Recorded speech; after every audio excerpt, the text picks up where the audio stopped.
Alright guys, I'm going to go through some of the con from this week. Just give you a little idea what you're doing.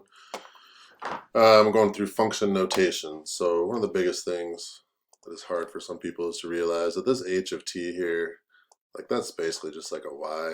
So it's kind of just saying y equals negative 20 plus 11 times t. And then your job is to put this 11, it's kind of weird they use the same number twice, but this 11 is the one that's going in there. So I'm going to do 11 times 11 will be 121, and then negative 20, so that's 101. So this is essentially just, hey, can you plug in this number? Just making sure that you understand function notation. Another way to think about this is like this 30 took the place of the x right there, so it better also take the place of the x right there. So 14 minus 0.5, that's a gigantic subtraction sign, but this would be 14 minus 15, so negative 1. So this you would plug in 7, so hopefully that's not too bad. That was evaluate functions. So evaluate functions from their graph. Same idea with the x and the y, but now we're looking at a graph. So when they give you this h of 0, what they are giving you is the x value. So they're saying when x equals 0, y equals what? Or you could look at it like it's 0, comma, blank. So you find x equals 0 down here, and our y value that goes with that is 5. So again, they're giving you the x value here, and they're saying find the y value. So our x value of negative 5, jump down. That y value is negative 2.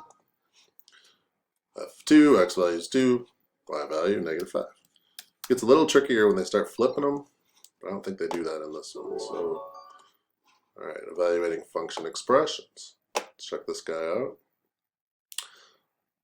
Okay, so we've got negative 1 times f of negative 8 minus 4 times g of... So I'm going to first find just what these numbers are and just kind of rewrite this. So this is negative 1 times f of negative 8. Well, what's that? So I find negative 8 x value and then jump down to the f graph and find the y value. So that is negative 5 minus 4 times g of 4. So g is the top graph, so find 4 on the x-axis, read up to the top graph, and that'd be 3. And then don't forget your order of operations. So negative 1 times negative 5 is 5. 4 times 3 is 12. So 5 minus 12, negative 7. Same thing here. You're going to find out what this is, find out what this is, and then just do the order of operations. So we got negative 8 times, okay, what's f of 1? So f is this blue one. So when x is 1, right here, y is negative 2. So negative 8 times negative 2 minus 4 times g of 4. Find the x value of 4, go up to g, read the y value, and that's 6. So negative 8 times negative 2 is 16. 4 times 6 is 24. Negative 8.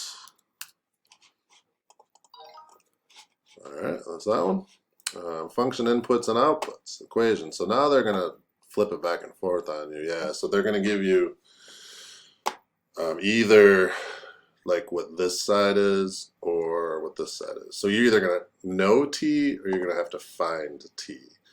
I do not know t here because the t part would go right there, and that's blank. So if I don't know t, that means I have to find it. So I'm setting this negative 44 equal to negative 10t plus 6 because this will allow me to solve this and find out what t is. So if I subtract 6 from both sides, negative 50, and I know you guys can do this part, I'm just rolling through it, divide by negative 10, so that'd be 5. And you can check that. Like if you were to plug 5 in here, negative 10 times 5 is negative 50, plus 6 is negative 44, so you know it does match up. Same deal here. This 48 is actually going like there.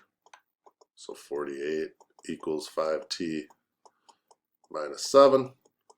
If we added 7 to both sides, 55 equals 5t.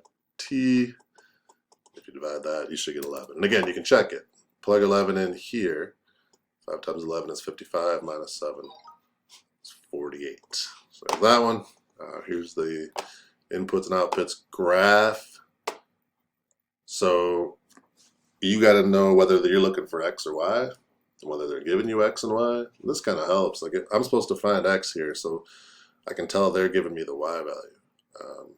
Remember, this chunk as a whole, this f of X chunk together, is Y. So they're saying when Y equals 3, what is X equals 5? Well, Y equals 3 right here. Kind of missed, but are there any times the graph hits that? And if so, what are the X values? Well, there's one right there at -3. That's it. What is the input value for 7 other than 7 for which g of x equals 4? So when does y equal 4? Well, y equals 4 is this line. Y equals 7 they told us about, or x equals 7 they told us about, but there's another one over here at x equals -8. H of x equals 2, again, they're telling you when does y equal 2. So there's only one spot here where those two cross, and that's x equals 4. So hopefully that helps. And then you got your quiz. So try to do that in under 5 minutes.